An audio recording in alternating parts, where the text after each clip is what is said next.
오종혁 40대 불러가지고 그거 되겠냐 이런 얘기를 하는데, 아 그거 보면서 40대를 너무 무시하네 약간 요런 느낌이. 그래서 좀 보여주고 싶은데. 그리고 그 시즌2가 성공하기 위해서 또 갖춰야 될 거 딱 하나 내가 생각이 나는 게,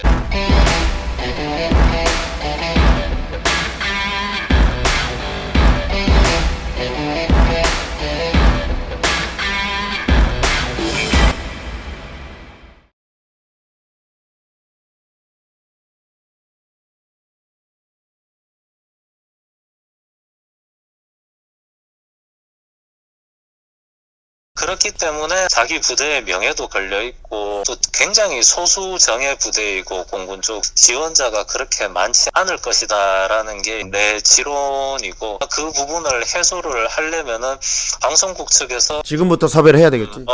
적극적으로 협조를 구해야 되겠지.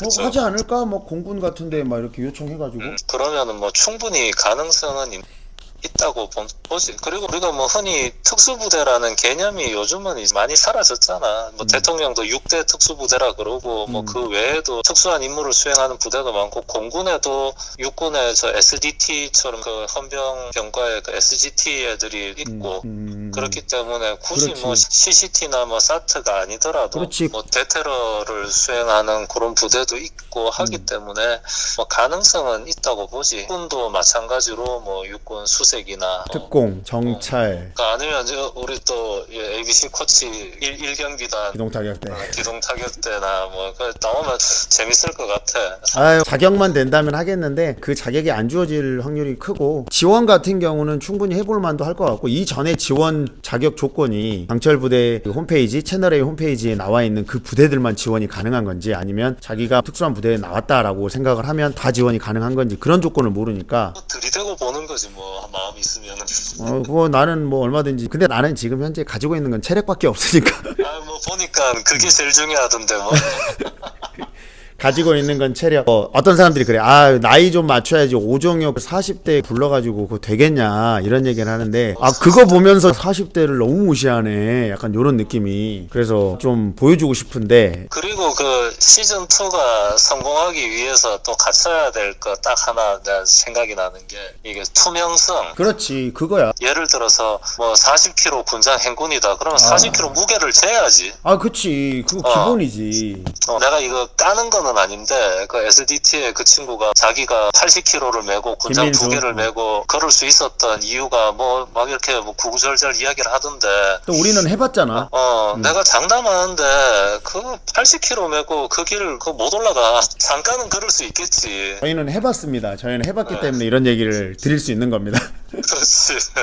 모르겠어요. 그걸 메고 올라갔다고 하면은 그거는 인간이 아닌 거고, 그렇게 할 수도 없고, 그리고 가방 둘러매는 거 보면은 그게 네. 절대 40kg가 뭐 되지도 않고. 맞아. 칸통도 마찬가지. 이게 20kg짜리인지 뭔지 모르잖아. 나 그래가지고 덤벨 20kg짜리 혼자 들고 혼자 했잖아. 맞아. 그러니까 이런 것들이 기본인데, 인증이라는 게 기본인데 너무 그런 게 좀 허술하더라고. 왜냐면 내가 서바이벌 프로그램 중에 하나를 뭘 봤냐면, 스트리트 우먼 파이터 여성분들 그 댄서들 댄스 배틀하는 건데, 초반에 딱 기본적인 틀을 짧게라도 보여주고 넘어가. 근데 그게 어려운 게 하나도 아니거든. 그런 걸 해주면 되는데 너무 아무것도 없이 그 정보가 너무 약해. 사람들한테 이해가 될 수 있는 정보가 아닌 거야. 그러니까 공정성 문제가 되고, 또 그런 얘기도 있었잖아. 뭐 서울암 할 때 편집 사람들이 막 꼬집어가지고 이거 뭐 죄촬영 된 거 아니냐 막 이런 이슈도 있었고, 막 물론 뭐 방송 분량, 시간 이해를 하겠지만 납득이 될 수 있게, 인정할 수 있게 가야 되는데, 그게 좀 그래. 그리고 촬영에 임하는 사람들도 그럴 거 아니야. 아예 그 사람들은 배제 해놓고 그 다른 팀 촬영하고 그 다음에 또 다른 팀 촬영하고 이러면은 사실 알 수가 없잖아. 얘들이 진짜로 우리보다 빨리 했는지. 그렇지. 그러니까 이런 것들이 그 팀들한테 정확하게 전달이 될 수 있게, 그래야 불만이 없지. 투명성, 이게 제일 큰 문제였어. 왜냐면 뭐 주작이다, 밀어주기다 이런 말이 너무 많다 보니까, 물론 그런 것들이 더 이슈가 돼서 사람들이 관심을 더 갖게는 됐는데, 이게 네거티브한 것들만 많다고 좋은 건 아니거든. 마지막에 멋있게 강철 부대원들 다 유종의 미를 거두는 건 좋았지만, 지금도 생각을 하면 그런 부분들이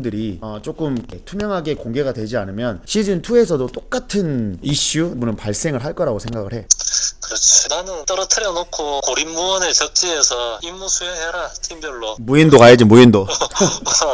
그리고 그 임무 수행하는 그 과정들을 그 한 달이면 한 달 식량 보급 뭐 가끔 해주고 그러면서 식량 비행기로 떨쳐주고 그런 거 있잖아. 가서 받고. 그런 또 생각을 하니까 생존에 능한 첩보 부대들이 생각이 나네. 북파 공작원, HID, UDU랑 공군 쪽에도 그런 공작원들이 있나? 뭐 예전에는 있었지. 실미도가 공군 측에서 담당을 해서 실미도 684 부대가? 공군 쪽에서 이제 그렇게 한 건데, 북파 공작이라는 거에 대해서는 사실 이야기가 또 엄청 길어. 그게 OSS에서 떨어져 나온 게 그치, 있고, OSS. 또 해군 첩보에서 나온 게 있고, HID하고 특전사는 쭉 올라가면은 족보가 그 뿌리가 비슷하거든. 그 거의 육군 같다고 볼 수 있거든. 특공대도 찾아보니까 특수전 사령부에서 임무들을 했던 사람들이 그쪽으로 편입이 돼가지고 특공대를 창설을 해가지고 만들어졌다. 그러니까 결국은 거의 우리나라 특수부대 시작이 공수부대라고 해야 되나? 그때는? 알지, 이제 켈로 부대에서 시작이 된 거지. 켈로 부대. 켈로 부대에서 시작이 된 거고, 그 특공연대 같은 경우에는 사실 특전사가 훈련을 하다 보니 북한의 특전사 애들을 대응할 팀이 필요로 하다고 해서 특공연대를 특전사에서 가서 창설을 한 거지. 하여튼 요 부분은 나중에 한번 따로 이야기를 그래. 하지.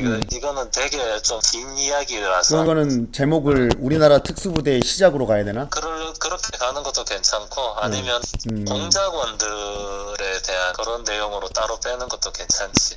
왜냐면 나 지금 우리 특공기술체육관 사람, 총관장님이 통화를 한번 드렸거든. 뭐 우리 관장님이 뭐 80년대 HID 갔다 오신 분인데 그때 내가 듣기로 5년 동안 아예 한 번도 안 나왔다 이렇게 들었었거든.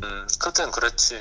관장님 한번 연락드리고 찾아뵙든가 해가지고 인터뷰 가능하시냐 뭐 이런 거 좀 물어보고, 그때 가가지고 UDU 동생 이 자식이 말을 아끼더라고. 형님 전 빠따 맞은 기억밖에 없습니다 이런 얘기 많은데, 그때 가가지고 HID, UDU 이런 다 한번 싹 만나가지고 인터뷰하면 너무 좋겠네.